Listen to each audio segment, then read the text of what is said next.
Salut à tous les lecteurs d'Addix, nous sommes de retour à Vegas. Le SEMA Show revient en force sur notre DVD de Noël. Vous allez voir que la crise et les élections aux États-Unis n'ont atténué en rien l'extravagance de ce magnifique salon. Commencez à regarder, moi il faut que j'aille chercher le lecteur qui a gagné le concours Addix.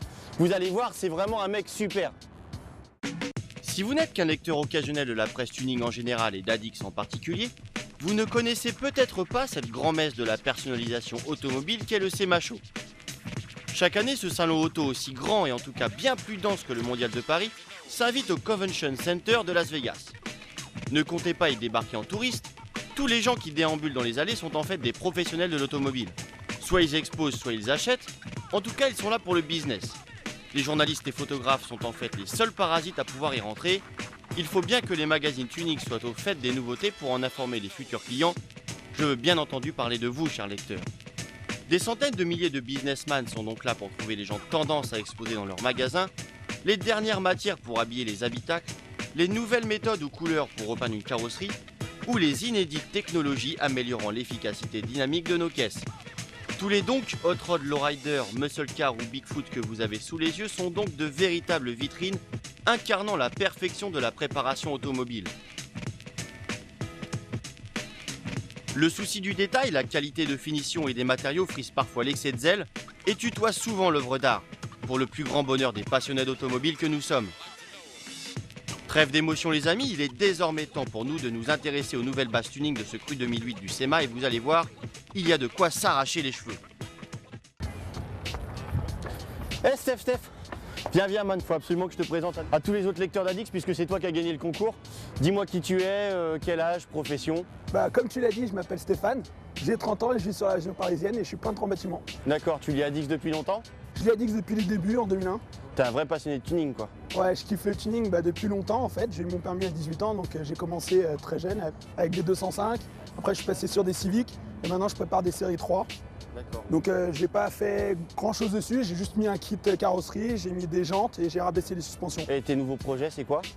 Là pour l'instant, je me suis acheté une Chrysler 300C et j'espère que je vais trouver des jantes. Ah écoute, ici il y a l'embarras du choix, viens on va aller regarder ça. Dis-moi, est-ce que tu es dispo pour faire quelques doublages d'interviews en anglais? En fait j'ai besoin de toi et en échange je devrais faire l'essai d'une bonne caisse, ça te dit? Ah, y a pas de problème. C'est cool, on va se faire ça. Elles sont belles hein? Tu m'étonnes, mais claque! Vous allez voir que la 300C a toujours autant de succès au SEMA, mais il y a quand même plein de nouvelles bases, notamment la Dodge Challenger. Comme l'an dernier, le SEMA 2008 faisait majoritairement honneur aux américaines. Hot Rod et Muscle Car Old School ont monopolisé la plupart des stands. Indéniablement, les Américains ont besoin d'un véritable retour aux sources. Preuve en sont les nouvelles bases qui, pour la plus grande majorité, se revendiquent comme les descendantes des glorieux Muscle Cars des années 70. On vous épargnera donc les Mustangs de dernière génération, une fois que l'on vous aura présenté celle d'APR Performance. Car son kit carrosserie nous a tout simplement stupéfait, par sa largeur évidemment qui lui donne un look vraiment bestial, mais aussi et surtout par ses éléments en carbone comme le capot, les rétros, l'aileron et le diffuseur. C'est la première fois qu'APR se lance dans l'aventure Mustang et honnêtement, on en redemande. D'autant que côté moteur, elle n'est pas en reste, puisqu'avec son assistant respiratoire Turbonetics, elle envoie 550 chevaux sur ses roues arrière en 20 pouces. Ok, on boycotte les Mustangs pour vous présenter de vraies nouveautés, qui elles aussi surfent sur le passé de leurs aïeuls, comme les Challenger, sans doute la plus grande surprise de ce SEMA 2008. De véritables monstres de puissance, même à l'arrêt. Pour les louper, il fallait vraiment le faire exprès. Des oranges, des grises, des blanches, des violettes, des jantes à débord ou old school, il y en avait pour tous les goûts. Et elles ont beau être récentes, elles ont déjà droit à des cures de vitamines qui frôlent l'overdose.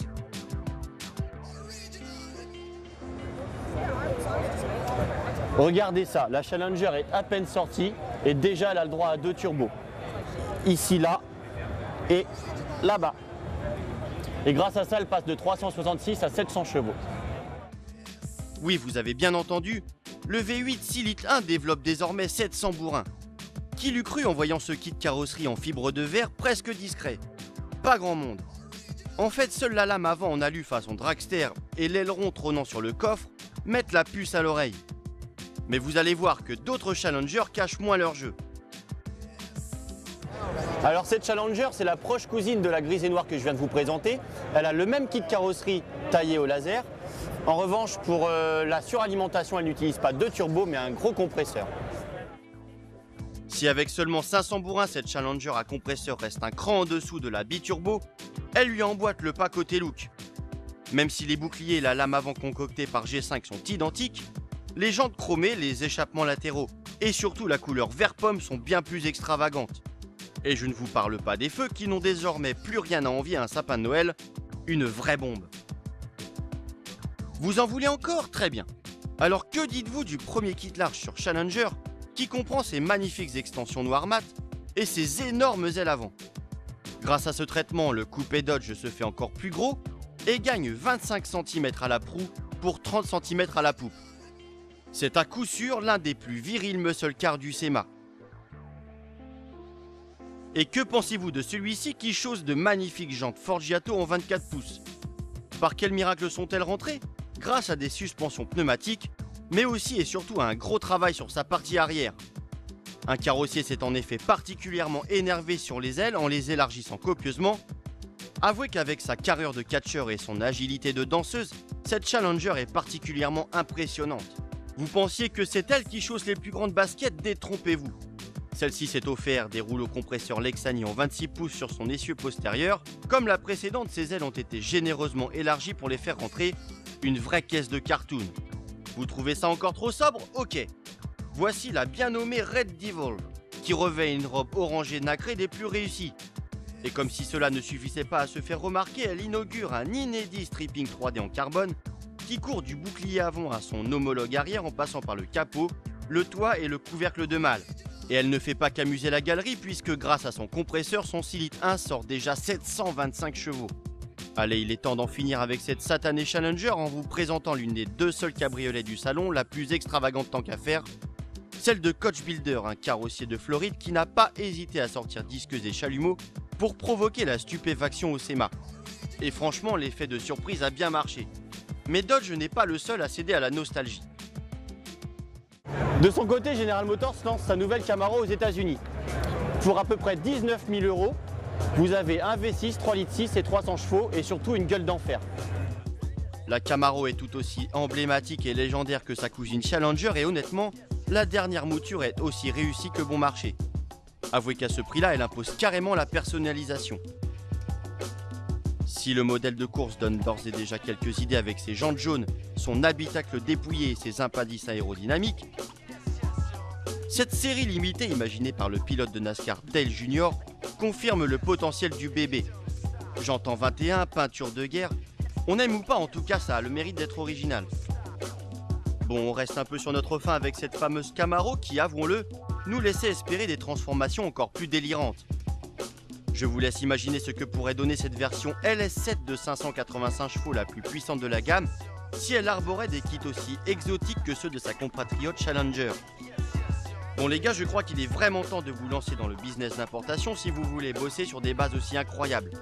En attendant, concentrons-nous sur les Riken disponibles en Europe et en particulier la Chrysler 300C qui, comme je vous le disais, fait toujours l'objet de gros délires. Ce break Magnum par exemple s'est vu recouvrir d'une magnifique peinture à l'aéro. Ça peut faire peur aux enfants, en tout cas quel papa ne s'en contenterait pas. Cette berline Biton en revanche propose moins de place et d'aspect pratique.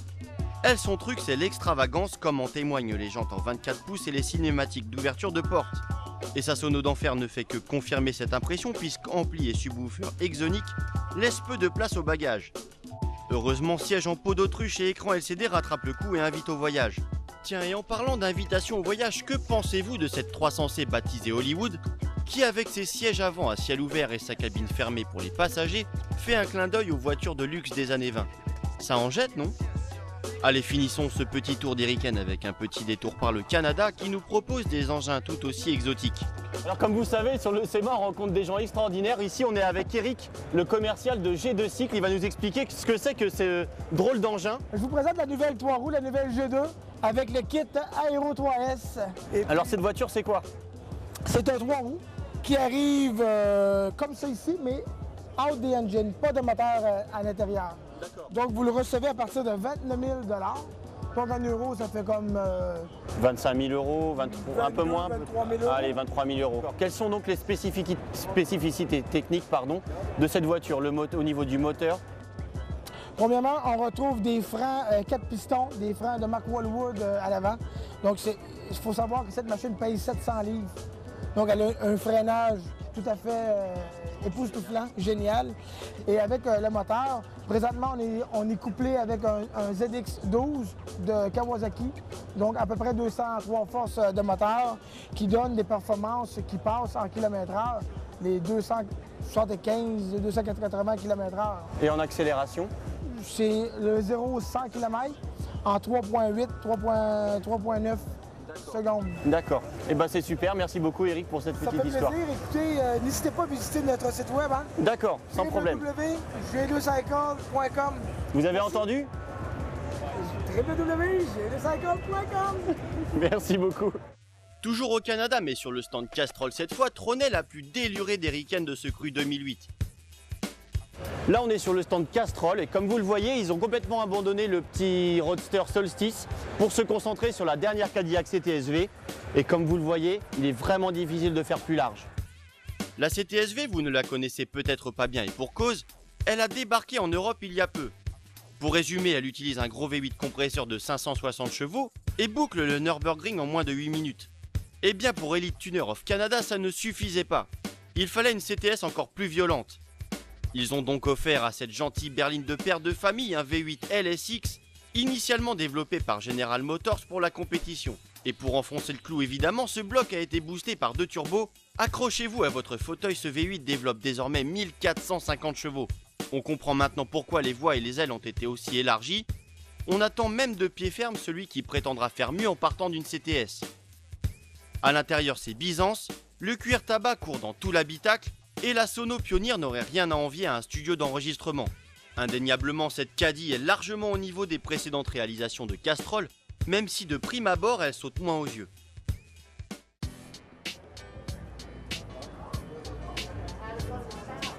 Attends, elle me dit quelque chose cette caisse? Ah ouais, celle-ci, elle était il y a 2 ans au SEMA, sauf qu'elle était bleue.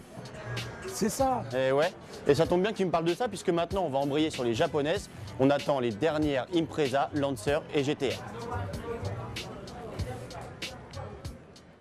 On croyait que les japonaises allaient revenir en force avec ce cru 2008, eh bien non. Pour tout vous dire, il a fallu fouiller pour trouver des Impreza, Lancer et GTR du niveau des Ricaines. La dernière Impreza est déclinée dans sa très affriolante version STI depuis quelques mois déjà et pourtant, elle n'a pas suffi à inspirer grand monde. Oh bien sûr, traîner ça et là quelques versions un poil ébouriffantes, comme celle du stand Samco, montée sur des jantes en 18 et affublée d'une déco bien racing, ou celle du dernier opus de Fast and Furious, qui finalement se révélait belle de loin mais loin d'être belle. En fait, des Impreza STI vraiment excitantes, on n'en a trouvé que 2. La première n'est autre que la nouvelle caisse de Time Attack des célèbres pilotes Tarzan Yamada et Tanner Foust, préparée par Crawford Performance. Ses atouts, un kit carrosserie en carbone très aérodynamique, des vitres en plexiglas et un habitacle complètement vide bien sûr. Grâce à cette cure d'amaigrissement, son Flat 4 a 200 kg de moins à tirer, et ça tombe très bien puisque de son côté il a reçu entre autres un gros turbo, des injecteurs au débit conséquent, un nouvel échangeur désormais monté dans le bouclier et une boîte de vitesse séquentielle. Résultat, il libère 500 chevaux à l'approche de la zone rouge qui l'évite en un éclair. Oui, vous calculez bien, chaque cheval n'a plus que 2,4 kg à tirer. L'autre consolation nous est venue de Cosworth qui présentait une STI bien plus discrète mais pas ridicule pour autant. Oh bien sûr, sa cure d'amaigrissement ne fut pas aussi draconienne et ses appuis aérodynamiques pas aussi bien étudiés que ceux de la Crawford, mais vous connaissez les talents du sorcier britannique. Le Flat 4 ne se contente pas d'un gros turbo, les ingénieurs de Cosworth ont revu entièrement l'équipage mobile pour lui permettre de cuber 2,6 litres. Je vous passe les détails, ce bouilleur développe désormais la bagatelle de 600 chevaux. Du côté des Nissan GTR, même combat pour la sobriété que les Impreza STI. Rien de bien croustillant à se mettre sous la dent et donc malheureusement pas de kit large, pas de peinture flashy hormis celle d'origine et encore moins de cure de vitamines frisant le dopage. On a donc grignoté les quelques amuse-gueules présents comme la GTR du stand Axis, pas peu fier de l'utiliser comme présentoir pour ses nouvelles jantes de 20 pouces à enjoliver au look carbone. Et c'est vrai que ça s'accorde parfaitement bien avec l'aileron APR, le capot et les moustaches taillées dans ce précieux matériau. En fait, la GTR a surtout permis aux équipementiers de lancer des produits innovants, comme celle du stand Falcon. Elle aussi se dote de plusieurs éléments en carbone comme la lame ou la calandre, mais inaugure un inédit aileron scindé en deux, signé Aeromotion. Piloté par électronique, ce véritable assistant aérodynamique tient compte de tous les paramètres de roulage, comme l'angle du virage, le freinage ou l'accélération, pour générer de l'appui là où il faut quand il faut. Ainsi, la partie qui se trouve à l'intérieur de la courbe peut se lever et générer de l'appui sur la roue délestée. En fait, les GTR les plus sympas du SEMA sont signés Bulletproof Automotive. La première, trouvée sur le stand mobile, revêt une robe Midnight Purple à tomber par terre. Son but ? Faire mieux que la GTR V-Spec de Nissan prévue pour 2010. Pour y parvenir, elle utilise des suspensions pilotées Amuse, un toit et un aileron en carbone, des freins Endless aux 4 coins et des pneus Toyo. Simple, beau et efficace, c'est déjà bien, mais sa frangine du stand Toyo utilise carrément du carbone sec, le plus léger qui soit pour son capot, sa malle arrière et ses grandes moustaches. Sans aucun doute, entre les deux, mon cœur balance, la GTR est tellement craquante avec ses silencieux titane et ses jantes BBS Le Mans. Mais en fait, comparé à ce qui se fait sur la nouvelle Infiniti G37 ou la Mitsubishi Lancer, la GTR fait pas le figure. Il n'y a qu'à jeter un œil au coupé de la marque premium de Nissan concocté par Cusco pour s'en rendre compte. Le kit large dessiné par High-End met à lui seul toutes les GTR du salon KO. Avec ce bouclier copieusement découpé favorable au refroidissement et à l'appui aérodynamique, ses ailes taillées à la serpe autorisant des voies bien plus larges et sa peinture de guerre, cette Infiniti mériterait la palme du look d'enfer. Et ce n'est pas que de l'esbrouf puisque le V6 3.7 a reçu 2 turbos Nismo lui permettant d'atteindre 650 chevaux. Quant au châssis, vous vous en doutez, c'est Cusco qui s'en est occupé en lui greffant ses derniers combinés filetés, un pont autobloquant et un arceau. Mais ne croyez pas qu'à l'intérieur c'est spartiate pour autant, cette G37 a reçu une sono complète avec ampli, subwoofer et j'en passe. Autre nouvelle basse tant attendue, heureusement honorée comme il se doit, la Mitsubishi Lancer Evo 10 qui a eu droit à moult traitements de choc. Comme celle du stand Tyne qui, outre des combinés filetés maison, reçoit ce joli kit Sea West comprenant des boucliers bien agressifs, des ouïes d'aération et des moustaches en carbone, ou celle d'AMS qui, elle, ose une déconos bien plus fun, un capot et une malle en carbone, un nouveau turbo soufflant à 1,8 lui offrant 245 chevaux supplémentaires, et de gros étriers à 6 et 8 pistons pour leur tenir la bride. Et là, vous n'avez encore rien vu. Sur le stand d'APR Performance, on est carrément tombé en admiration devant la magnifique robe Candy Purple de celle-ci, agrémentée de quelques pièces en carbone comme les ouïes d'aération, la lame du bouclier, les rétros, la calandre, les générateurs de vortex et même le logo. Et quelle jante pouvait mieux lui aller que des Volcan 18, je vous le demande. Oui, je sais, tout ça c'est une affaire de goût, mais après tout c'est notre DVD, on dit ce qu'on veut. Reste que techniquement, cette Lancer est tout aussi intéressante que les autres, puisqu'en trifouillant l'admission, l'échappement et le calculateur, APR a tiré plus de 400 chevaux du MiVec. Vous voulez plus de carbone ? Très bien. Alors direction le stand d'un maître en la matière, le légendaire c'est bon. Et quand on voit cette Lancer, on peut même dire c'est très très bon. Capot, aile et lame avant, portière, malle arrière ainsi qu'aileron, tous ces éléments de carrosserie sont en carbone. Grâce à eux, cette Lancer a perdu une 50aine de kilos, et c'est sans compter bien évidemment le poids perdu une fois l'habitacle vidé. Le prix de ce régime draconien, 7 000 $, soit 5 500 €. C'est un peu cher, mais qu'est-ce que c'est beau! Allez, on vous a gardé la meilleure Evo 10 pour la fin, celle dessinée par High-End. Le kit large, légitimement baptisé Sumo 10, est tout simplement incroyable, sculpté à souhait, terriblement agressif et original. C'est tout juste si l'on remarque la présence de jantes SSR en 19, de l'aileron Voltex et des rétros en carbone tellement la carrosserie attire la rétine. Bref, cette Evo tutoie à la perfection, on n'attend plus qu'une prépa moteur par Jun ou Tomei comme elle le mérite. Autre nouvelle base intéressante, la Mazda 6. Celle-ci était l'une des rares du salon et s'habillait d'une robe caméléon à tomber par terre et de jantes Momo noires au look racing du plus bel effet.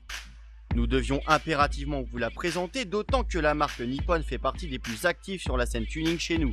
La version MPS n'est pas à l'ordre du jour chez Mazda, mais honnêtement si elle devait exister, il faudrait qu'elle soit comme ça. Encore une Mazda, mais cette fois il s'agit de la 3, celle du stand Dub. Un véritable délire roulant posé sur des jantes de 22 pouces. La robe verte est incroyable, tout comme l'ouverture du capot peint à l'aéro ou même celle des portes arrière. Bref, sur cette caisse, il y a incontestablement des idées à prendre, sauf peut-être celle des sièges en plexiglas, peut-être un peu dur pour le postérieur et assurément interdit par la loi. En revanche, l'intégration des 4 amplis iPhoniques couplés aux 4 subalpines R12 est plutôt réussie. Par contre, il va falloir faire une croix sur la famille et les amis. En fait, la grosse surprise japonaise du SEMA 2008, comme d'habitude, c'est le stand Sion. Sion est incontestablement la marque japonaise la plus active au SEMA. À chaque édition, le constructeur nippon nous offre du grand spectacle, une débauche d'idées et des créations figurant parmi les plus folles du salon. Cette année, on nageait encore en plein délire. Pas moins de 6 voitures étaient présentes sur le stand, toutes revues de fond en comble par les plus grands sorciers des US. Il a fallu faire un choix pour vous en présenter la moitié, mais franchement, il s'est imposé de lui-même. Commençons donc par cette incroyable coupé TC semblant sortir tout droit de la Seconde Guerre mondiale. Une vraie machine de guerre.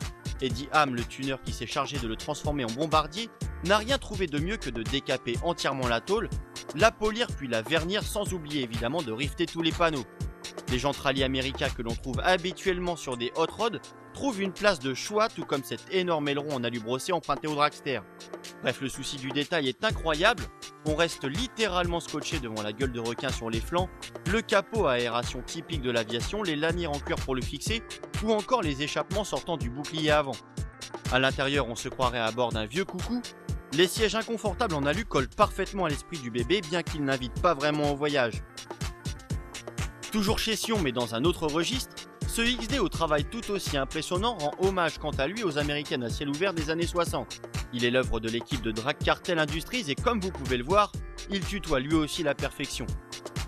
La plus grande difficulté évidemment résidait dans la découpe du toit, son abaissement de 10 cm et la transformation en 2 portes de la petite berline initiale.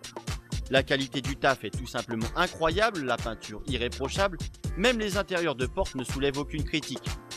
Les jantes à rayons ont de leur côté eu droit à un rebord blanc histoire de rappeler les pneus caractéristiques des ancêtres des jours heureux.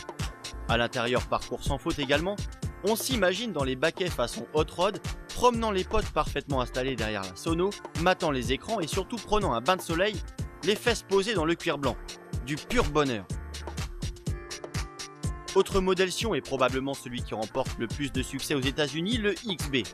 Celui-ci, concocté par Raging Bull, fait dans le style hot rod, avec son toit chopé de 11 cm qui a dû par conséquent être élargi de 7 cm pour tomber pile poil sur les montants.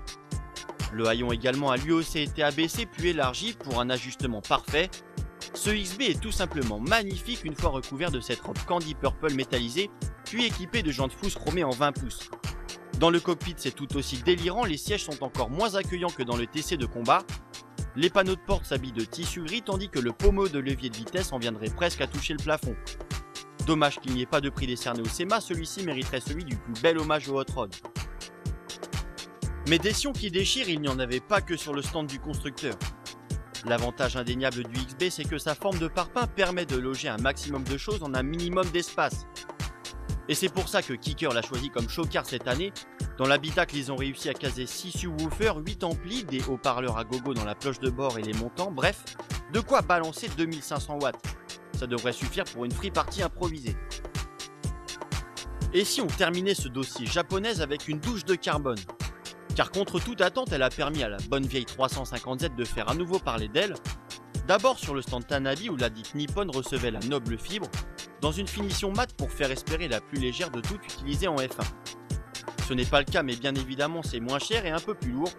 C'est pas grave, le carbone court du capot à l'aileron en passant par les ailes avant, les portières et le haillon et c'est le principal. Mais en fait on aurait aimé ne plus voir de panneaux de carrosserie recouverts de peinture. Pour cela il fallait aller dehors où l'on trouvait une 350Z véritablement full carbone. En fait seul le toit reste en acier. Au final cette Z a perdu 360 kg une fois tout le superflu béné. Et comme si cela ne suffisait pas à gagner en axle, son VQ35 a gagné 2 turbos Mitsubishi qui lui permettent d'atteindre 463 chevaux. A l'intérieur, on se réjouit de trouver des baquets Bride en carbone Kevlar. Décidément, cette Nissan est une vraie voiture de course, comme nous le confirme son prix, 95 000 €. Avant de partir pour l'Europe, on fait un petit détour par la Corée, c'est pas très loin et surtout ça vaut le coup d'œil. En effet, Hyundai semble bien décidé à nous vendre des belles caisses, comme son coupé Genesis promis à un bel avenir. Et sur le stand du constructeur, on pouvait déjà admirer des versions préparées, comme celle-ci recouverte d'une tenue de camouflage noir mat des plus réussies et équipée de jantes Volcan 19. Ou ce modèle rouge vif dont le bouilleur recevait une prépa HKS complète comprenant, comme vous l'imaginez, un gros turbo maison. Pour le châssis, c'est HKS qui s'est également chargé de bonifier la coréenne avec entre autres des combinés filetés Hypermax. Côté look, jamais une Hyundai n'avait été si désirable avec une gueule terriblement agressive et un kit en fibre de carbone qui ne l'est pas moins. On attend ça dans la rue avec impatience. Hyundai ne s'est pas arrêté là et s'est même permis de narguer les hauts de gamme Lexus et Infiniti en suggérant le dubstyle low cost. Pourvue d'une robe blanche et de jantes 122, la berline Genesis n'a en effet plus rien à envier à ses concurrentes japonaises tellement elle dégage de charisme. Incontestablement, cette grande berline fait partie des plus belles surprises du SEMA. Elle est belle, hein? Ah, elle est super classe. Tu t'en rappelles de celle-là? Il me semble bien l'avoir vue dans un dernier numéro. Bah exact, elle était au Night Shift de Pomona. Et vous allez voir que parmi les européennes, les BM font partie des plus convoitées par les Américains, à l'image de cette M5 orange. Sans aucun doute, les BM ont toujours la cote chez les tuneurs. La série 3E46 en l'occurrence reste une source d'inspiration inépuisable et Azuka Design s'est particulièrement énervé sur cette M3. Le kit carrosserie est tout simplement stupéfiant par ses dimensions et ses lignes tranchantes. Ses ailes lui offrent 20 cm de plus en largeur et lui permettent de chausser des jantes en 19, montées en 345 de large à l'arrière. Et c'est plutôt de bon augure puisque cette méchante M3 a désormais 750 chevaux à passer au sol grâce à 2 turbos fonctionnant de concert. A l'intérieur, les baquets et l'arceau confirment cette orientation haute performance. Sans aucun doute, cette M3 redonne un second souffle à la génération E46. Sur le stand c'est bon, la M3 E46 se voulait également très large. Et si ce kit est aussi beau que méchant, c'est parce qu'il vient une nouvelle fois de chez High-End. Réalisé en fibre de verre, il offre une alternative plutôt originale à tout ce qui se fait actuellement sur cette base pour la modique somme de 4000 €. Et surtout la possibilité de poser des jantes bien balèzes. Vous trouvez ça cher? Ça l'est pourtant moins que la seule et unique pièce qui recouvre le 6 pattes. C'est bon, profiter en effet de cette jolie base pour présenter son tout nouveau capot en carbone sec pour série 3E46, pesant seulement 6 kg. C'est 3 fois moins que son homologue en acier. Le prix pour accéder à ce précieux matériau fait froid dans le dos, 5000 € le bout, soit le prix d'une bonne berline compacte d'occasion. Et si on revenait à la 330 de Dennis? Elle vaut quand même sacrément le coup d'œil puisque son bouilleur tout chromé utilise une technique de suralimentation très peu courante, le compresseur couplé à un turbo. L'avantage de ce mariage réside dans le faible temps de réponse de la turbine entraînée par les gaz. De 900 à 3000 tours minute, c'est le compresseur qui fournit l'air comprimé. Au-dessus de ce seuil, le turbo prend le relais pour souffler dans les branches du 6 pattes. Il en résulte un caractère bien linéaire comme si le bloc cubait 1 litre de plus. Ne vous attendez pas pour autant à une puissance phénoménale, le 3 litres doit se contenter pour le moment de 400 chevaux afin d'éviter de martyriser la boîte auto. Une fois accouplée à une boîte manuelle, Dennis espère bien en tirer 600. La belle aura ainsi tout le loisir de justifier son kit large et ses couleurs motorsport mises en valeur par des teintes nacrées et candy. Allez, il est temps d'en finir avec les bavaroises et pendant qu'on y est avec la nouveauté du salon, la seule M3 E92 à kit large prévue pour la route en ce moment. Elle est signée GT House, sorcier que l'on connaissait auparavant sous le nom de Eisenhouse. Grâce à ses éléments en carbone comprenant aile avant, capot, porte et malle arrière, elle a perdu 180 kg sur la balance. Un régime qui ne va pas en faveur de la finesse puisque Dame M3 s'est élargie de 25 cm à l'avant pour 30 cm à l'arrière. Pour avoir la même avec les jantes en 18 et le magnifique silencieux en titane, il faudra livrer votre M3 avec un chèque de 26 000 € dans la boîte à gants. Allez, maintenant c'est sûr, on quitte les BM mais on reste tout de même dans la catégorie caisse pas chère. Le SEMA nous réservait en effet une Lambo Gallardo préparée par Effner. Élargie elle aussi, cette belle italienne ne fait pas dans la dentelle puisque grâce à 2 turbo-garrettes, son V10 a tout simplement multiplié sa puissance par 2. Désormais elle jouit donc de 1000 chevaux qui lui permettent de taper le 0 à 100 en 3 secondes. Ça ne vous parle pas? D'accord. Alors sachez que pour le 0 à 300, cette Gallardo demande seulement 11 secondes 85, soit quasiment 5 secondes de moins qu'une Veyron. Sans aucun doute c'est la caisse de route la plus rapide du monde et elle serait presque passée inaperçue sans cette jolie teinte vert pomme. Vous voulez une base plus populaire? Ça tombe bien, voici une voiture du peuple. Enfin, si tout le monde pouvait posséder une berline aussi sympa, ce serait génial. Imaginez-vous cruisant pépère à bord de cette Bora élargie à souhait émue par un VR6 turbo de 300 bourrins, presque trop agressive avec ses larges naseaux, mais tout de même classe grâce à ses jantes chromées HRE en 19. Imaginez-vous vous arrêtant devant chez un pote pour l'inviter à conduire à l'arrière. Après être passé par la porte papillon, il s'installerait dans le baquet en cuir rouge accordé au reste de l'habitacle.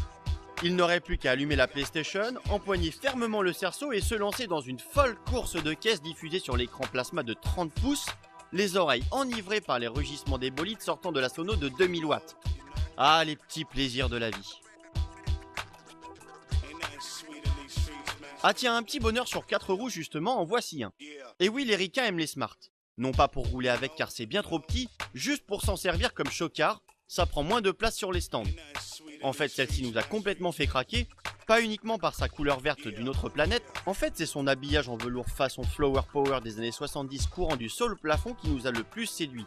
C'est complètement décalé et même unique et franchement nous on adore. Et si on restait dans le groupe Mercedes en changeant de gabarit? Ce qui est génial aux États-Unis, c'est que les constructeurs s'investissent complètement dans le tuning, à l'image de Mercedes-Benz, qui a lancé un concours sur la base du GLK, son nouveau modèle 4x4, qui met en concurrence 4 préparateurs. Et chez Renntech, ça a donné ce GLK rouge mat.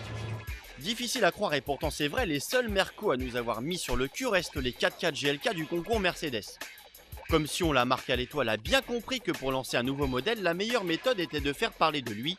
Quoi de mieux donc que de le faire préparer par les meilleurs sorciers de la planète en lançant un concours? Renntech a direct sauté sur l'occasion. Très inspiré, le tuner n'a pas hésité à le transformer en dévoreur de spécial de rallye. Avec ce kit taillé à laser laissant apparaître de larges ouïes d'aération et sa peinture rouge mat, il semble prêt à manger de la C4 WRC. En fait, ce GLK mériterait à notre humble avis la deuxième place sur les 4 concurrents, car celui que l'on préfère c'est le modèle Dub. Voici donc l'un des 3 autres concurrents du Mercedes GLK rouge mat que vous avez vu à l'intérieur. Nous, il nous plaît particulièrement parce qu'il a été transformé en cabriolet, c'est quand même la classe. Comment ne pas craquer devant ce mini SUV qui ferait presque gros cabriolet? Comment résister à cette délicieuse peinture blanche, à ces craquantes ouïes d'aération, à ces immenses jantes à chromé de 26 pouces ou à ce subjectif kit large tracé d'équerre, ou même à cette ébouriffante sono? Comment résister à ce 4x4 qui vous ferait presque passer pour ce que vous n'êtes pas? Alors comme vous le voyez, il n'y a pas de poignée. Comment on peut faire pour ouvrir les portes sans passer la main à l'intérieur? Eh bien il faut être un peu magicien. Voilà. Prenez des notes, c'est à reproduire. Allez, on vous avoue, on a participé au concours et on a voté pour ce GLK Boulevard Custom. Il est tellement craquant et terriblement tendance pour frimer sur le strip à Vegas. Quoique pour frimer, il y en avait une qui avait de quoi lui tenir tête. La plus incroyable caisse européenne est signée ASI. C'est une marque japonaise, elle a 1 an d'âge. Elle nous a fait cette incroyable Bentley à 600 000 €. À 600 000 € au total, cette Bentley Continental GT baptisée Tetsu GTR fait partie des caisses les plus chères du salon. Et quand on voit le traitement de choc qui lui a été réservé, le tarif est largement justifié. La société ASI qui s'est chargée de l'encanailler lui a greffé un kit complet élargissant les ailes avant et arrière, les portières et bien entendu les bas de caisse. À l'avant, difficile de reconnaître la bête, le capot en carbone sec descend désormais jusqu'en bas du nouveau bouclier et est orné de feuilles d'érable japonais. De profil, le rendu est tout aussi spectaculaire. Les jantes maison en 22 pouces ont été développées spécialement pour cette Bentley et donnent l'embarras du choix. On ne sait même pas quelle couleur de rebord nous a le plus séduit. À l'arrière également, la malle et l'aileron furent découpés dans la précieuse fibre de carbone utilisée en F1, la plus chère donc. Le bouclier laisse apparaître de jolies ouïes d'aération et un inédit silencieux rectangulaire, ce qui n'est pas pour nous déplaire. Sans aucun doute, cette Bentley a bel et bien perdu en classe ce qu'elle a gagné en sportivité. Le W12 a en l'occurrence reçu des turbos plus gros et atteint désormais 800 chevaux. La jeune société ASI a ainsi créé avec cette Tetsu GTR limitée à 29 exemplaires son meilleur passeport pour la célébrité. Nul doute qu'on entendra encore parler d'elle l'an prochain.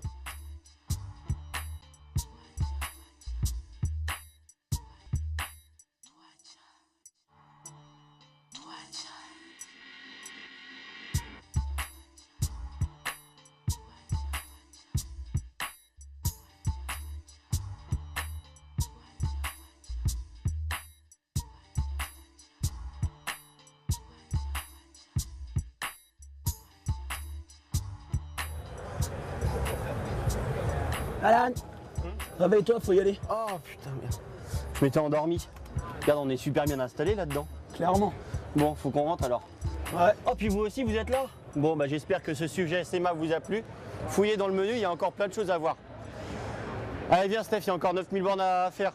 Ouais, c'est pas rien. Ça t'a plu? C'était chambé. Bon, bah c'est cool.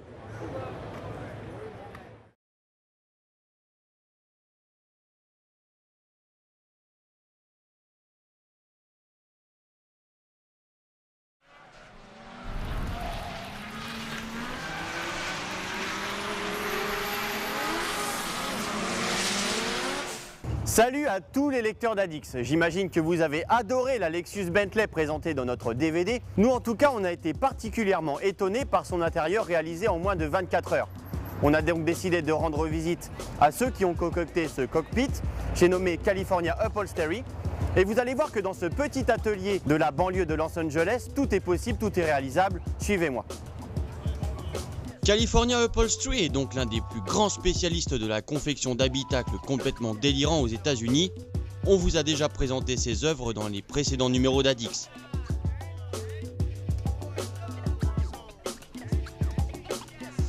Rappelez-vous le Chevrolet Blazer à face avant de Cadillac Escalade.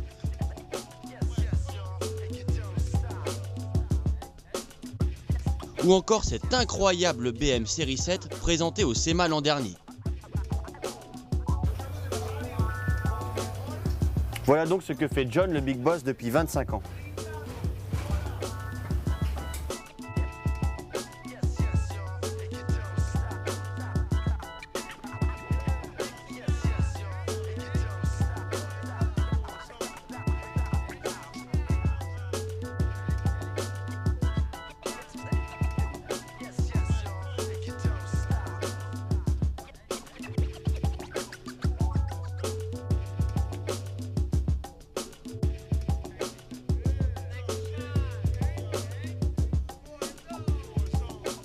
Depuis 1983, cette entreprise répond donc aux demandes les plus folles. Les plus extraordinaires projets tuning des US sont passés dans ses ateliers. Oh bien sûr, on y trouve aussi de vieilles bagnoles cherchant simplement à se refaire une beauté, comme cette Mustang qui s'offre une nouvelle capote, ou ce vieux coupé défraîchi qui avait bien besoin de ce nouvel intérieur en velours. Mais retournons voir ce qui se passe dans l'atelier. En ce moment, Carlos et Santos, deux fidèles commis, travaillent sur l'intérieur de ce Bigfoot, qui reçoit parallèlement un plafonnier en Alcantara.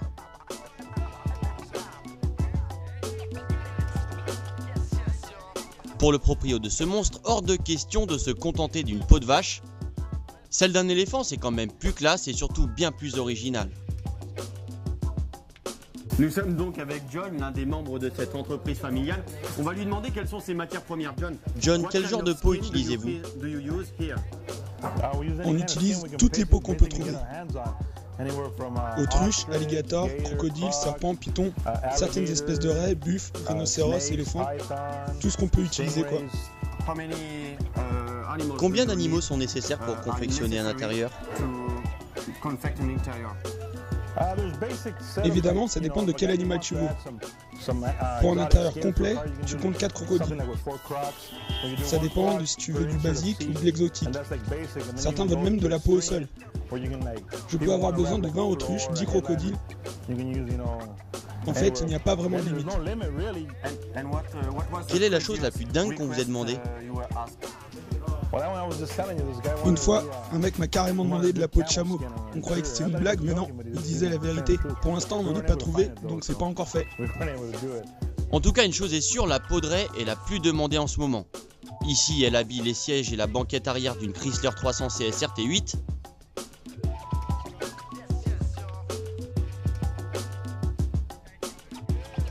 Là, c'est l'intérieur d'un 4x4 Lincoln qu'elle recouvre.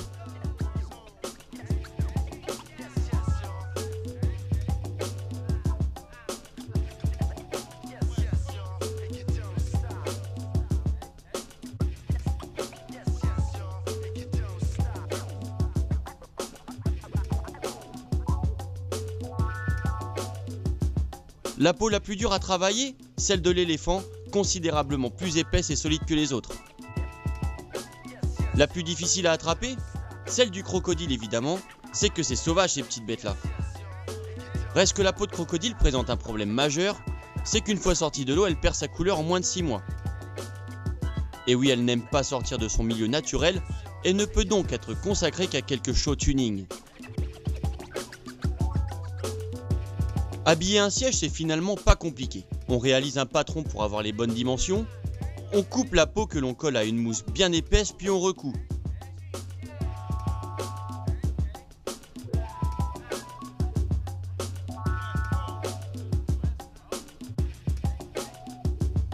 Il ne reste plus qu'à enfiler le tout sur le siège d'origine comme une vulgaire chaussette. Grâce à ses 4 employés, John est capable de réaliser un intérieur en 24 heures.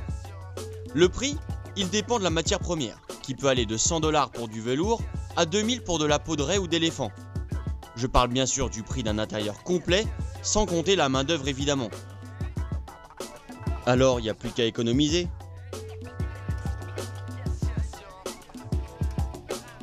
What is it? You are Spider-Man. No, Stingray Man. Stingray Man. It's a new superhero.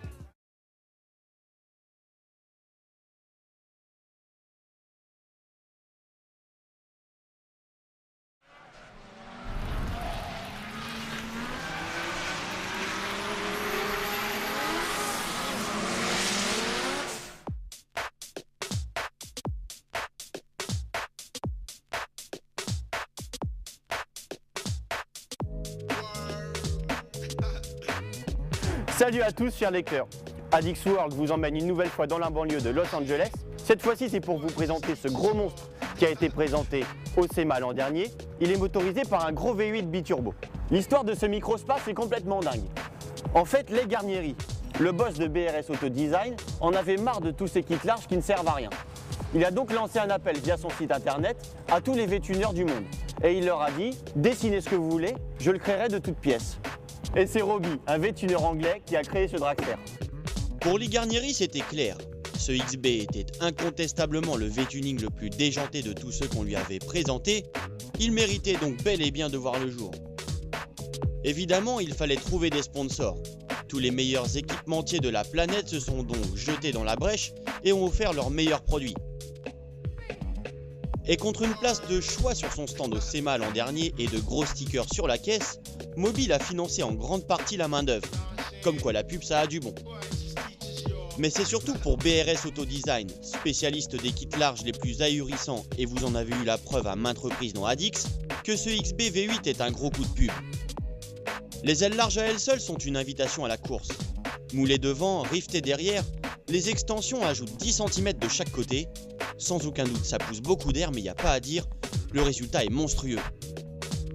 Surtout quand on voit arriver le bébé de pleine face, avec son énorme bouclier laissant apparaître les échangeurs siamois et son capot bombé généreusement découpé. Nul doute qu'en France on peut arriver à un tel résultat en partant du proche cousin du XB, à savoir le Daihatsu Materia. BRS se fera sûrement un plaisir de vous concocter un kit aussi dingue. La pièce maîtresse de ce Sion XB est donc évidemment ce V8 4,7 litres issu d'une Lexus. Placé en long, il remplace le 4 cylindres 1,5 litre initialement placé en transversal. Grâce à ces deux turbo-garrettes, il délivre 758 chevaux contre 350 initialement. À l'intérieur du moteur, il n'y a pas grand-chose. Ils ont juste en fait abaissé le taux de compression pour qu'il encaisse la pression de surhale. Grâce à cette usine à gaz, ce Sion XB V8 est théoriquement capable de boucler le 400 mètres départ arrêté en moins de 10 secondes, soit 3 secondes de moins qu'une Gallardo. Je dis bien théoriquement car ça n'a pas été encore fait officiellement. En tout cas, on attend que ça. Ne vous méprenez pas, ce XB ne fait pas de course d'axel ainsi chaussée. Là, il est habillé pour sortir, avec de grosses jantes VIP en 20 pouces chaussées de Toyo en 315 mm de large à la poupe et 245 mm de large à la proue. Le freinage en revanche est en permanence confié à un kit Willwood, comprenant des disques percés rainurés et des étriers à 6 pistons devant pour 4 pistons derrière. Comme vous le voyez, ce Sion est passé de traction à propulsion. Ici, vous avez l'arbre de transmission qui vient de la boîte auto Toyota à 3 rapports, placé devant. Ici, vous avez le réservoir d'essence, placé au centre de la voiture. C'est quand même beaucoup plus sécurisant parce qu'en cas de crash, évidemment, ça aura moins tendance à exploser. Là, vous avez les batteries placées à l'arrière pour une meilleure répartition des masses. Comme vous le voyez ici, il y a 2 bras de chaque côté pour maintenir l'essieu et c'est réglable. Ce qui permet en fait de faire varier l'inclinaison. Si l'essieu est trop penché vers l'arrière, ça patine. S'il est penché vers l'avant, ça compense la patate et donc il y a du grip. Pas de barre anti-roulis donc, ni d'essieu très sophistiqué, l'essentiel ici, c'est que ça aille droit. Reste que le travail de découpe et de soudure de ce nouveau train arrière est impressionnant. C'est toujours comme ça quand on transforme une traction en propulsion.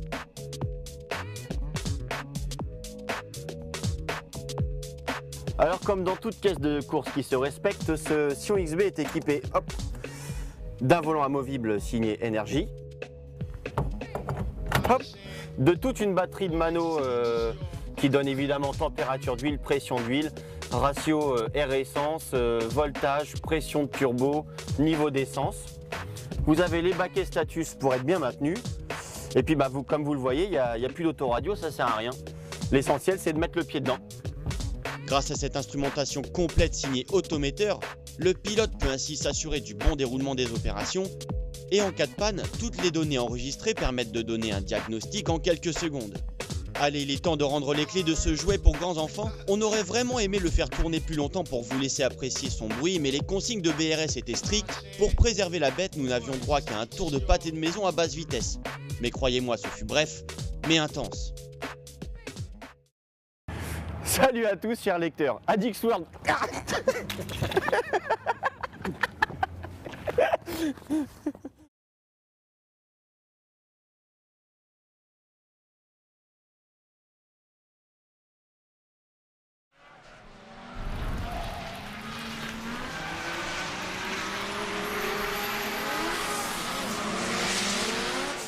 Bienvenue chers lecteurs dans la partie découverte de notre DVD Addicts spécialement consacré aux US. Nous sommes aujourd'hui en Californie, plus précisément à Los Angeles, pour vous présenter l'incroyable Lexus GS400 de notre ami Efrain. Enfin de Lexus, comme vous pouvez le voir, elle n'a plus grand chose puisqu'elle reprend une face avant complète de Bentley Continental GT. Je vous la détaille donc tout de suite, vous allez voir, il y a un taf de ouf. Let's go!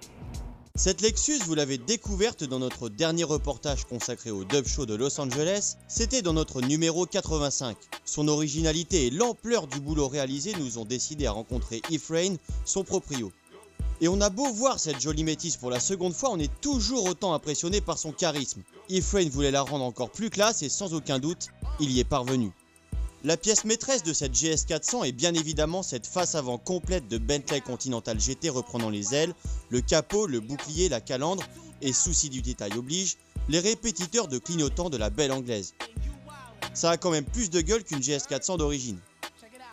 Évidemment, cette greffe a nécessité un travail considérable, comme par exemple sur les portières avant où il a fallu créer le prolongement des lignes courant sur les ailes, mais aussi sur le capot qu'il a fallu rétrécir puis découper au-dessus de la calandre faite maison pour qu'il accepte de s'ouvrir vers l'avant. Efrain regrette seulement une chose, c'est qu'une nana ait fissuré le nez de son bébé en posant pour une séance photo. De pleine face, on croirait avoir affaire à une prestigieuse anglaise. Seuls les ouïes d'aération représentant le loup de Nocturnal, Club Tuning d'Efrain, mettent la puce à l'oreille. De toute façon, il est hors de question pour notre ami de nous tromper et encore moins de se faire arrêter pour contrefaçon. Il annonce la couleur directe avec un inédit logo sur le capot qui marie habilement le L de Lexus au logo ailé de Bentley. Comme la plaque le stipule, cette Lexus est donc devenue Bentlex. Et Efrain ne s'est pas arrêté à la face avant. Il ne souhaitait pas seulement une caisse classe, ça ne suffit pas pour se faire remarquer dans Los Angeles. Non, lui ce qu'il aime c'est le dub style et l'originalité. Pour repeindre sa caisse, il a donc naturellement cédé à un blanc immaculé, mais aussi et surtout à des rappels verts bien flashy un peu partout. Ces jantes Tiss en 24 pouces revêtent donc cette inédite combinaison, comme vous allez le voir, bien d'autres détails dans l'habitacle.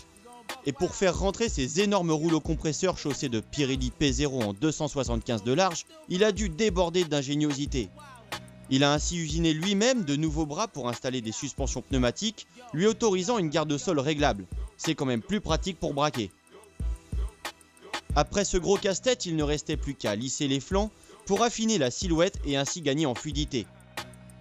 A l'arrière, le taf est tout aussi dantesque puisqu'Efrain a inséré les feux du haut de gamme Lexus, à savoir sa Majesté LS, et un mastoc écran LCD de 20 pouces dans l'ancien couvercle de malle. Je dis ancien car, comme vous l'aurez remarqué, Efrain a revu la découpe du coffre pour faire disparaître la dernière ride et ainsi obtenir un lissage parfait. Ah, souci du détail quand tu nous tiens. Vous croyez avoir fait le tour de la caisse? Et le toit alors? Eh bien il accueille les panneaux en verre à ouverture électrique d'une Mini de 2007. Faut pas croire qu'Efrain bâcle le boulot les gars. Surtout qu'à l'intérieur il a fait dans le classieux. Comme pour l'extérieur il voulait du full white avec des rappels vert fluo. Il a donc fait appel à un spécialiste en la matière, California Upholstery, qui a donc concocté ces incroyables sièges en cuir blanc ornés de passepoils et broderies uniques au monde. Et ce n'est pas tout puisque même les ceintures de sécurité, la moquette ou encore les boutons de réglage des assises sont recouverts de ce vert pomme d'un autre monde. Vous en voulez encore? On va donc demander à Efrain de nous décrire son installation multimédia. Efrain, explique-nous ce que tu peux faire avec ta caisse. Je peux mater la télé, des vidéos, des DVD, je peux aller sur iTunes où j'ai enregistré toute ma musique. Je peux aller sur Internet avec ma connexion Wi-Fi. Tu veux donc dire que tu as un ordinateur dans ta bagnole? Ouais, c'est ça, j'ai mon ordinateur dans ma caisse. Là, j'ai la souris. Pour le contrôle, cliquer, je peux aller consulter mes mails. Tu vois, là, c'est ce que je suis en train de faire. Bref, dans sa caisse, Efrain est comme chez lui. Oui, enfin, tout ça c'est bien beau, Efrain, mais tu as quand même oublié de nous parler de ta super sono qui te permet de faire cracher ta source Kenwood, en l'occurrence des haut-parleurs et subwoofers 12 pouces Alpine. Et tu as aussi oublié d'évoquer ton moniteur qui te permet de garder un œil sur la pression de tes suspensions pneumatiques. Bon allez, on ne t'en veut pas, tu vas pouvoir te rattraper en nous racontant l'histoire de ta caisse.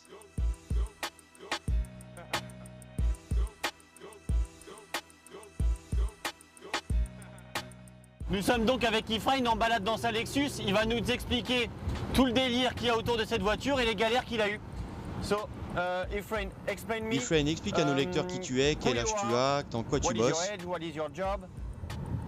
Je suis né à LA, je bosse dans la maintenance, je roule avec cette Lexus GS 400 de 1998. J'ai voulu en faire une caisse que personne n'a jamais vue. Pourquoi as-tu décidé de greffer un avant de Bentley sur ta Lexus? Parce que tout simplement, j'avais pas les moyens d'acheter une Bentley. J'ai donc essayé de trouver une solution qui s'en rapproche le plus. J'ai acheté l'avant complet d'une Continental GT. À l'arrière, je lui ai offert des feux de LS 600. T'as trouvé où toutes ces pièces? Je les ai trouvées sur eBay, partout dans le monde. À combien? J'ai dépensé environ 5 000 $. Les pièces avaient quelques pètes, mais je les ai retapées. Quelles furent les difficultés? Rétrécir la face avant en découpant une bande en plein milieu, puis en coller des deux côtés.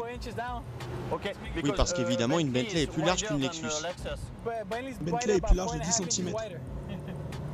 Mais qui t'a appris à faire tout ça? J'ai appris tout seul en transformant plusieurs caisses. En fait, c'est comme un puzzle. Le but, c'est d'assembler toutes les pièces. Pourquoi tu choisis ces couleurs? Parce que le blanc est symbole de pureté et d'élégance. C'est classe, simple. Et pourquoi vert? En fait, il fallait une couleur pour trancher avec le blanc. Qui t'a conseillé? Ma femme et mes gosses ont choisi ce vert. C'est ta caisse de tous les jours? Non, c'est juste celle du week-end. Donc tu en as d'autres?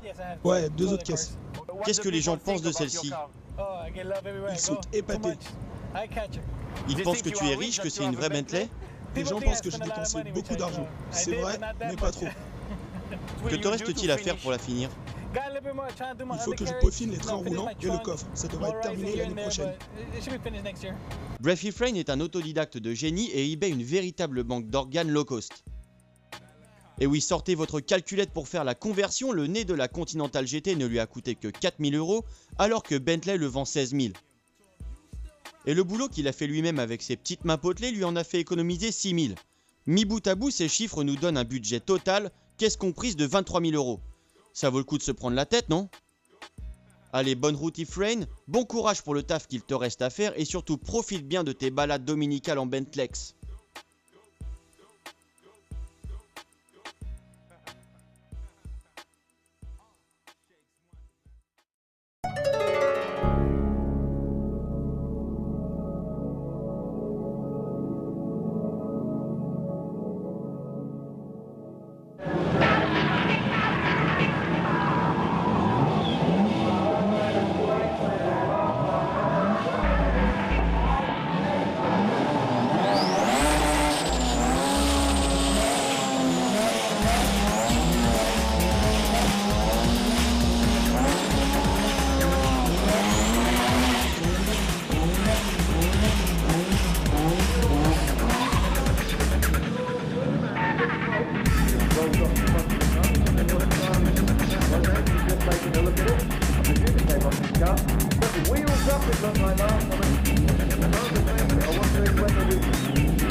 They're all over the car, making sure I get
Honestly, who's the Ricky is?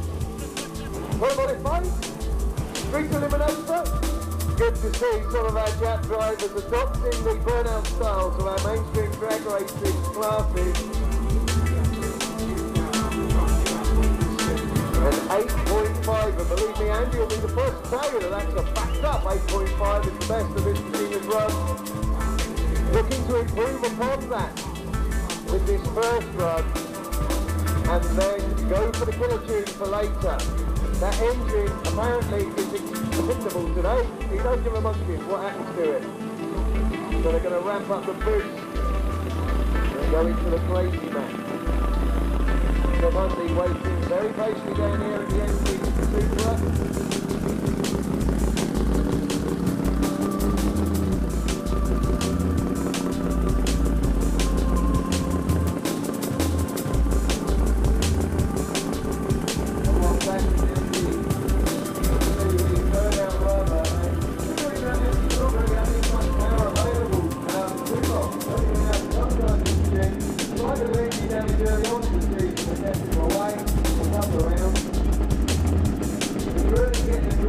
Right.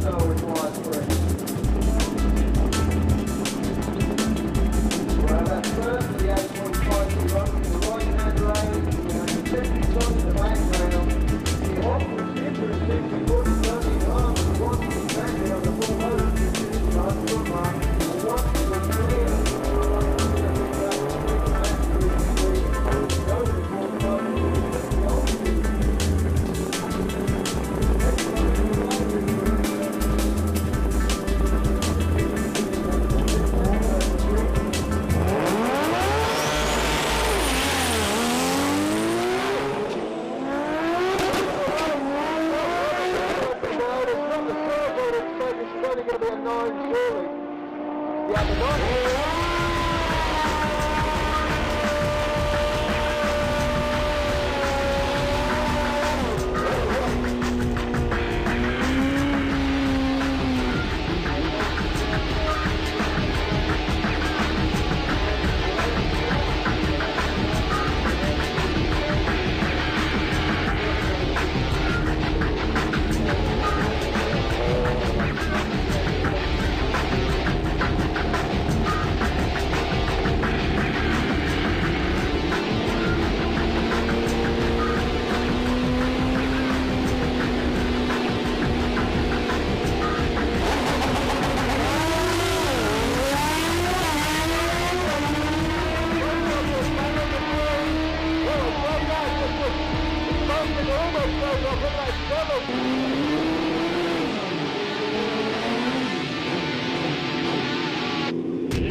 Salut à tous les lecteurs d'Adix, Laurent Freinet et toute l'équipe de l'école de pilotage Propulsion nous accueillent une nouvelle fois sur le circuit de Dreux-Bois-Guillon.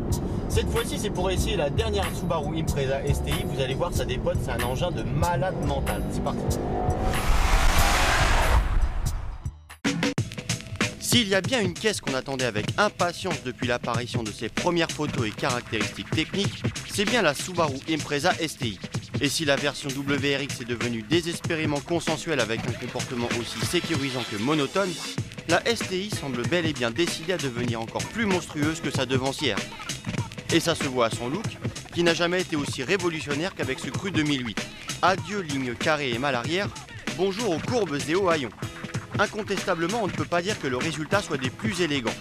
Mais après tout, une Impreza STI c'est comme un rugbyman, c'est pas un canon de beauté et pourtant ça impressionne sacrément. Déjà par cette légendaire combinaison de couleurs bleu et or qui à elle seule fleure bon la compétition, mais aussi et surtout grâce à toutes ces lignes dictées par l'élargissement des voies, l'évacuation des calories et la stabilité dynamique. Côté train roulant, c'est moins révolutionnaire et pour cause, il n'y avait qu'à peaufiner une recette qui fait merveille depuis 2005, celle des ponts autobloquants avant et arrière reliés par un différentiel central à disque piloté. Les ingénieurs nippons ont donc simplement revu la suspension arrière en adoptant un essieu multibras formant une double triangulation et augmenté la taille des pneus qui gagnent 2 cm en largeur et chose désormais des jantes de 18 pouces.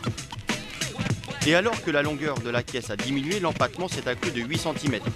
Théoriquement, ça laisse augurer une meilleure stabilité, mais une baisse de la maniabilité. Nous verrons bien. Et le moteur alors? Eh bien, il évolue lui aussi. En passant de 1 à 1,1 bar, le turbo IHI permet au Fiat 4 2,5 litres d'atteindre 300 chevaux, alors qu'il en comptait 280 sous le capot de l'ancienne version. A l'intérieur, les progrès en termes de présentation et de qualité de fabrication sont indéniables, même si on est loin du niveau d'une Audi S3. Mais on a des baquets et carreaux en cuir et alcantara, c'est déjà bien. On aimerait juste des témoins de pression de turbo et d'huile et un thermomètre d'huile. Ça peut toujours s'arranger grâce aux équipementiers qu'on connaît bien.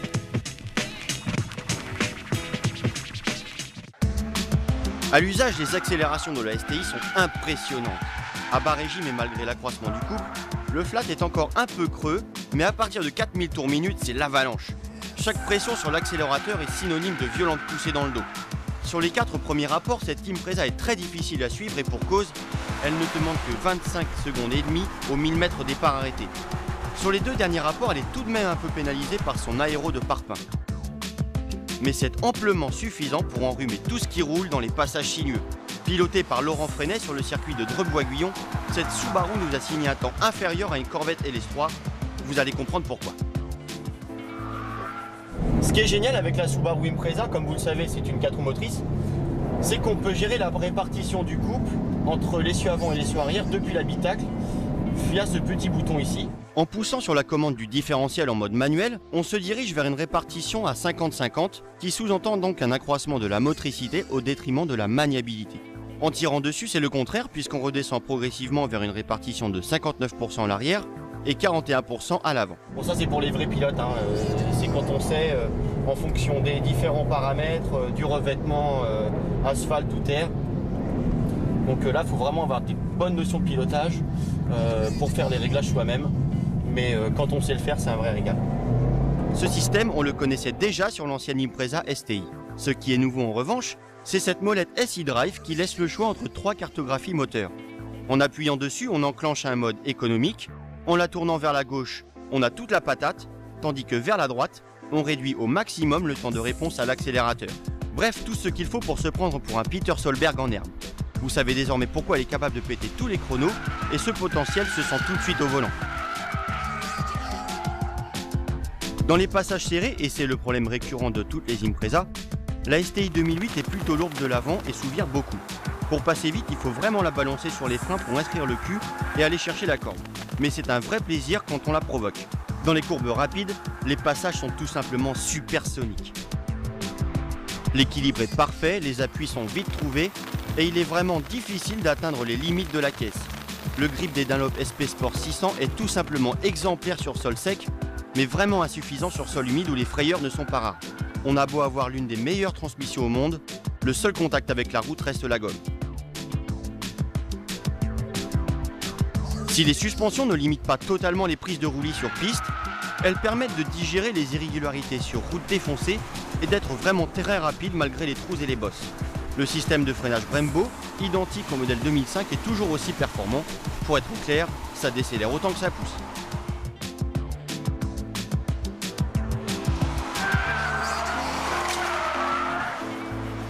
À 45 500 € en prix de base, la STI nous prouve que les performances de haute volée ne sont plus synonymes de prix contenu chez Subaru et la consommation supérieure à 24 litres au 100 en conduite sportive n'allège pas la note. Bon, il est temps d'appeler le banquier, peut-être m'accordera-t-il un crédit sur 10 ans. Allez, à bientôt dans Adix.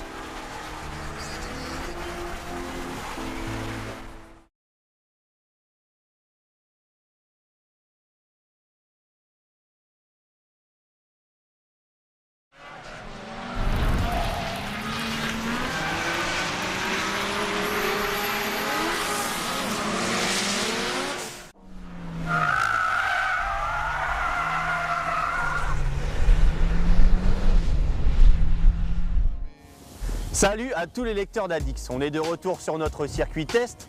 Je veux bien entendu parler celui de Dreux-Bois-Guillon où nous accueille l'école Propulsion. On ne pouvait résolument pas essayer la Subaru Impreza STI sans lui opposer sa rivale directe. Je veux bien entendu parler de la Mitsubishi Lancer Evolution 10. Je vous la détaille donc tout de suite et on fait un tour avec, c'est parti.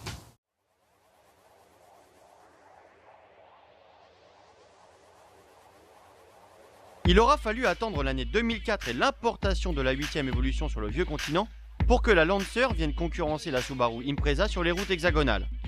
Avant cette arrivée fracassante, seuls les amateurs de WRC connaissaient le potentiel de cette extraordinaire auto, puisqu'entre 1996 et 1999, elle fut 4 fois championne du monde des rallyes aux mains de Tommy Mäkinen.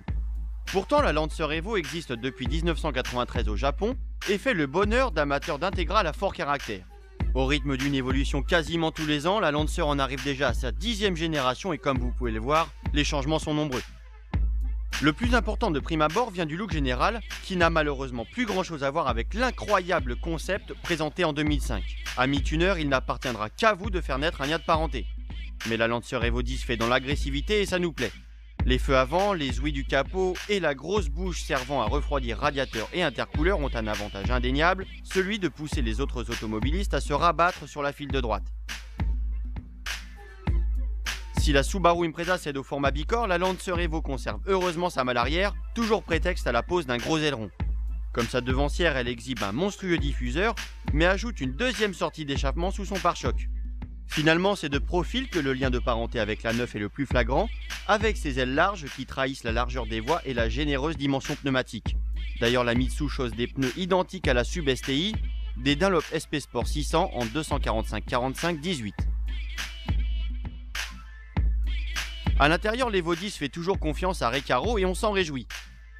Le maintien parfait de ses baquets est réellement indispensable dans une auto qui se plaît à défier constamment les lois de la physique.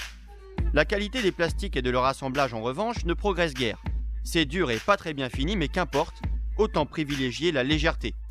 Enfin, tout est relatif, cette Mitsu annonce quand même 1600 kg sur la balance, la faute à l'équipement pléthorique de cette version MR, qui compte notamment une sono complète Rockford Fosgate de 650 watts. Mais venons-en aux watts émanant du bouilleur cette fois.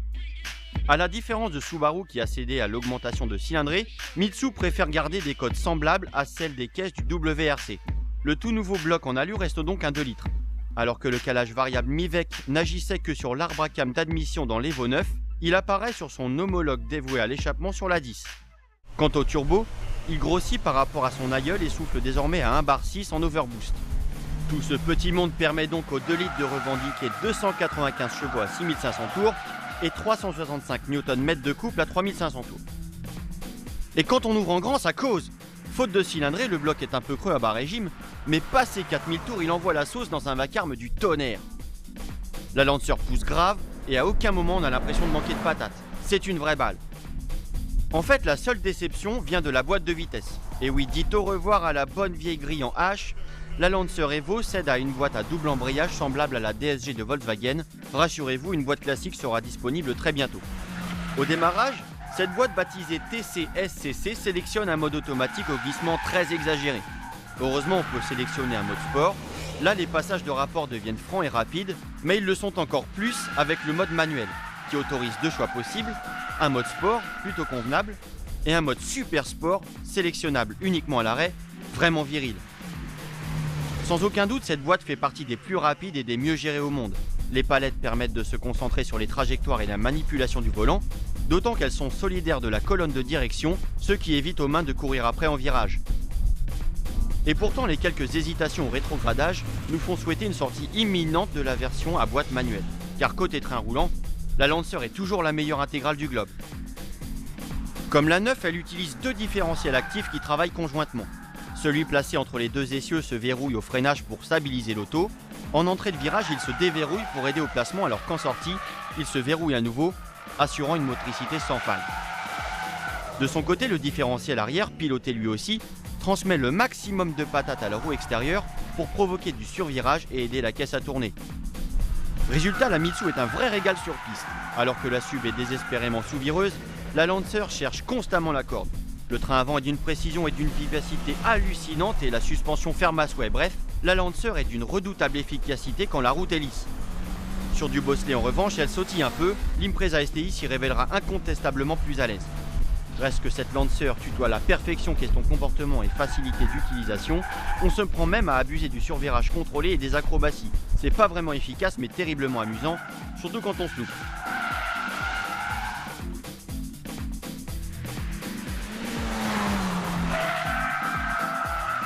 Cette Lancer est une vraie école de drift à elle toute seule, ce qui n'est pas banal pour une intégrale.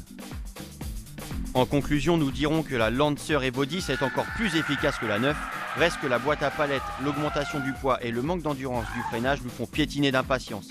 La version GSR est en effet annoncée comme plus légère grâce à un équipement réduit, plus simple avec sa vraie boîte manuelle et surtout moins chère que cette MR qui s'affiche à quasiment 53 000 €.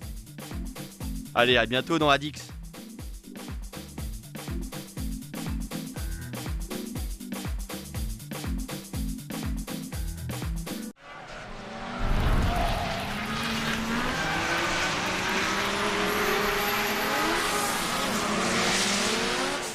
Salut à tous les lecteurs d'Addix. On est ici sur le circuit de propulsion. J'imagine que vous vous demandez ce que je peux bien faire avec ce gros monospace. Eh bien, figurez-vous que ce S-Max ne sert pas qu'à emmener des enfants à l'école. Ford célèbre son retour aux 24 heures du Mans classique avec ce modèle unique, préparé par Rouge, qui délivre 260 chevaux. Je vous le détaille tout de suite. Voilà donc pourquoi trône cette appellation 260 LMC sur le haillon de ce S-Max. 260 fait évidemment référence au nombre de canassons du moteur, et LMC au Mans classique, la course d'endurance estivale réservée aux véhicules historiques à laquelle participe Ford. Mais pourquoi un tel investissement dans cette discipline faisant honneur à la légendaire course sartoise? Eh bien parce qu'en 1966, la célèbre GT40 offrait à Ford sa première victoire aux 24 heures du Mans et que jusqu'en 1969, l'hégémonie du géant américain ne put être contestée. Le S-Max 260 LMC reprend donc les couleurs de la première GT40 victorieuse aux 24 heures du Mans, à savoir le noir et le gris argent.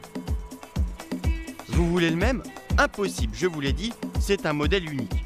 Il faudra vous le concocter vous-même et donc passer par Ford pour commander ce kit carrossier très agressif, comprenant le bouclier avant muni d'une grosse calandre, les ouïes d'aération, les bas de caisse très enveloppants, le gros diffuseur situé sous le pare-choc arrière et l'aileron de haillon. Tout ça pour la modique somme de 1850 €. Et les bandes évocatrices, elles vous font craquer? Alors ce sera le même scénario. Là, le prix devient presque anecdotique, 150 € hors pause. Mais honnêtement, ce qui en jette le plus sur ce S-Max, c'est le jeu de jantes de 20 pouces remplissant parfaitement les ailes. On ne peut pas les faire installer à l'usine. C'est votre concessionnaire Ford qui se chargera de les commander chez MS Design et de les chausser de Dunlop SP Sport en 245-35 contre un chèque avoisinant 2500 €. Plutôt superflu, donc rigoureusement indispensable pour se faire remarquer, et je peux vous le garantir, ça marche. À la vue de votre S-Max personnalisé, les piétons vous supplieront de les prendre en stop. Et comme vous aurez commandé ce magnifique pack intérieur 7 places, identique à celui de notre LMC, vous vous ferez une joie de leur faire gagner du temps et donc d'accéder à leurs requêtes. Ils ne seront pas vraiment étonnés par la planche de bord identique à un S-Max toute option, quoique le levier de frein à main façon Airbus surprenne toujours autant. En revanche, les sièges sport et les panneaux de porte en cuir biton coordonnés aux couleurs extérieures les laisseront sans voix pendant le trajet. Tout comme le prix de cette option que vous leur aurez avoué, 4 350 €. Mais alors que restera-t-il d'unique à ce 260 LMC si tous les possesseurs de S-Max le copient? Sans aucun doute le moteur, impossible à homologuer tel quel chez nous. Puisqu'avec sa préparation à 260 chevaux, il est riche ce S-Max en monospace de route le plus puissant au monde, devant l'Opel Zafira OPC et ses 240 chevaux. Et c'est à Moontune, une antenne de Rouge, que l'on doit cette prouesse. En partant d'un S-Max 2 litres 5 turbo de 220 chevaux, le préparateur est parvenu à donner au monospace un caractère rageur qu'on ne lui connaissait pas. Si auparavant la puissance maxi du 5 cylindres était atteinte à 5000 tours minute, la reprogrammation du boîtier électronique a considérablement allongé la plage d'utilisation du moteur, qui donne désormais ses 40 chevaux supplémentaires 800 tours plus tard. Et quand on soude l'accélérateur au plancher, c'est bien à un bouilleur pointu que l'on a affaire. En dessous de 4000 tours minute, on se réjouit toujours autant de la souplesse du bloc, puis on s'extasie carrément de la rage obtenue durant les 1800 derniers tours. Les reprises à moyen régime sont très franches malgré les 1600 kg du bestiau, et pourtant on se surprend à relancer constamment le bouilleur dans les tours en sortie de virage. Qui aurait cru qu'un jour, prendre son pied au volant d'un monospace deviendrait possible? D'autant que côté comportement, ce S-Max est loin d'être paresseux. Grâce au profil ultra plat de ses pneus et au débattement réduit de ses suspensions, la direction est plutôt vive et précise. Le S-Max 260 LMC vire presque à plat et s'inscrit sans rechigner, même si évidemment on est loin du comportement d'une Focus. En tout cas, on n'a jamais passé les courbes aussi vite dans un monospace. On pourrait même le trouver efficace si en sortie de virage, la puissance ne partait pas en fumée via la roue intérieure à chaque réaccélération. Et ce n'est pas le freinage qui nous ferait dire le contraire puisqu'il parvient à ralentir le mastodonte à maintes reprises sans broncher. Il est désormais temps de mettre ce S-Max à l'épreuve. On va donc faire 2 chronos sur le circuit de Dreux-Bois-Guillon, un à vide et un à 7 dedans. Donc toute l'équipe d'Adix se pèse pour faire les différences de rapport poids-puissance. Et puis on va voir ce que ça donne. C'est Laurent Freinet qui va se coller au chrono. C'est parti, on essaye la bagnole.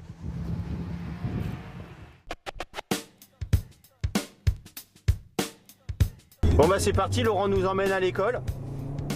On fait juste un détour par le circuit. Ça va les enfants, on est bien installés?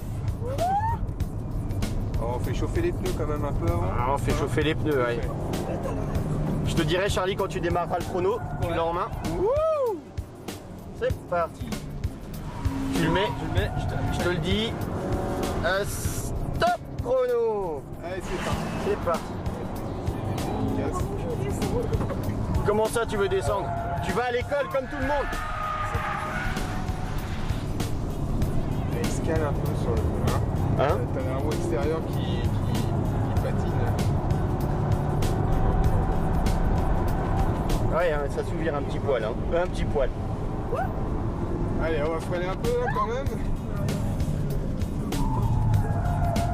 Hop, l'épingle. Ah bah il freine, hein. Il a la pêche quand même, hein. À 7 dedans. Hein. Il y a des sacs à vomi sous les sièges. Hein. Oh. C'est bon, il y a un silence radio là. Ouais, pourquoi vous parlez plus là? C'est bizarre votre truc.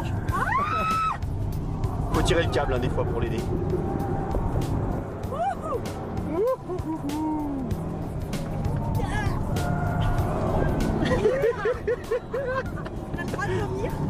Ah bah oui, c'est même recommandé, il se dit t'as un sac sous le siège. Il a rappuyé sur le chrono là? Ouais. Bon, on va peut-être laisser refroidir un peu là, non? Oh, je pense, oui, ce serait pas trop mal.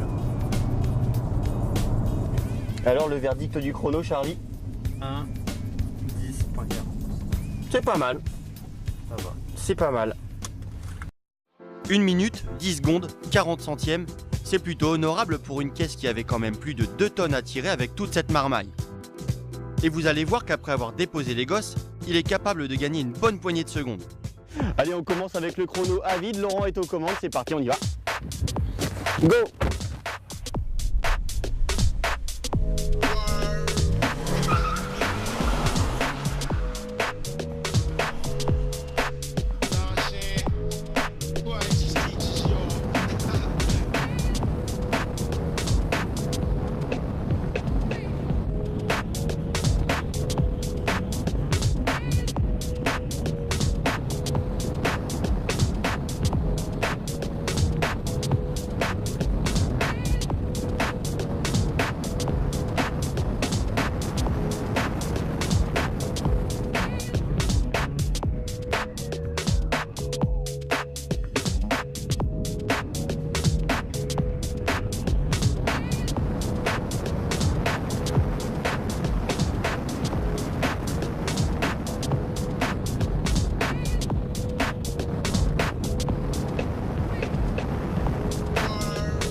En passant de 2 tonnes à 1740 kg, le rapport poids-puissance de notre bus scolaire de course est descendu de 7,7 kg à 6,7 kg par cheval.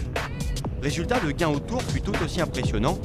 Le S-Max 260 LMC a gagné plus de 4 secondes au tour en établissant un temps chrono très convaincant, 1 minute 6 secondes 4 centièmes.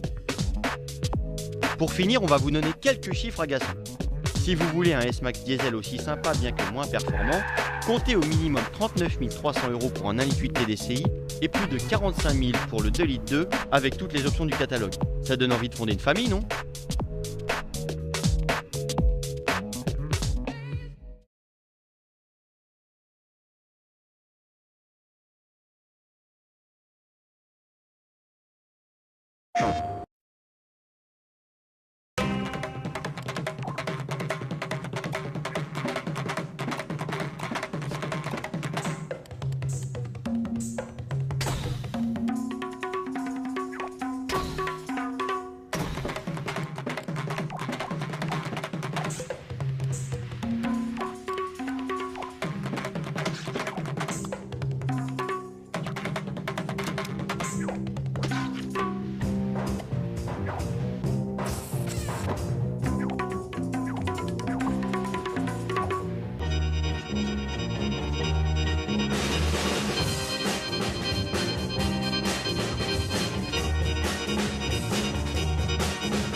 Rated M for mature.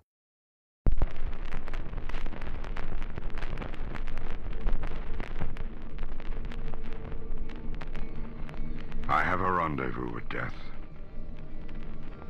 At some disputed barricade. It may be he shall take my hand and lead me into his dark land and close my eyes and quench my breath. I have a rendezvous with death. And I to my pledged word am true. I shall not fail that rendezvous.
I've seen things that no training can prepare you for.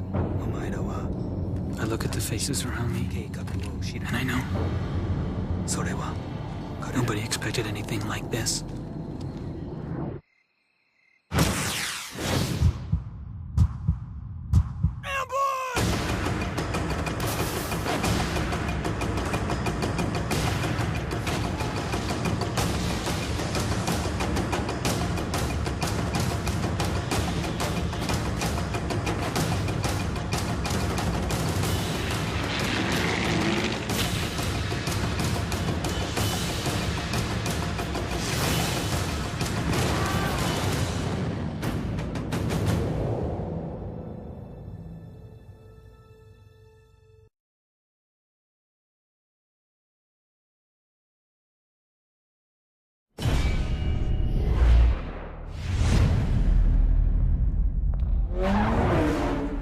You're not a cop. You're not anybody.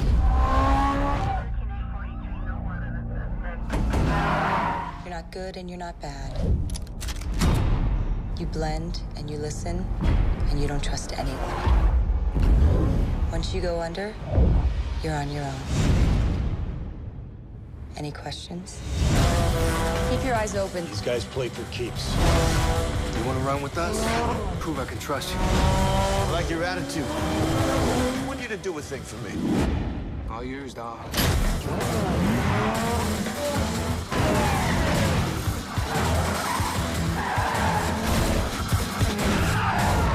This is all gonna come crashing crashing down.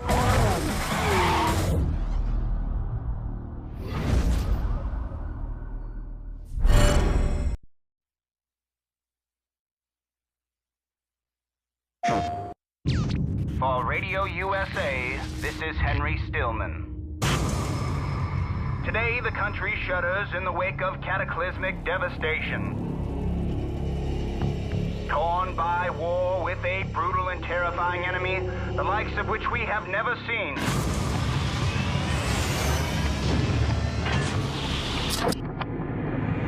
And this morning, I awoke to the sound of thundering crashes that I thought could only be an earthquake. But as I looked outside, I saw their battleships looming over the city, each one wider than Forbes Field, and each leaving nothing but burning, disfigured wreckage in its wake.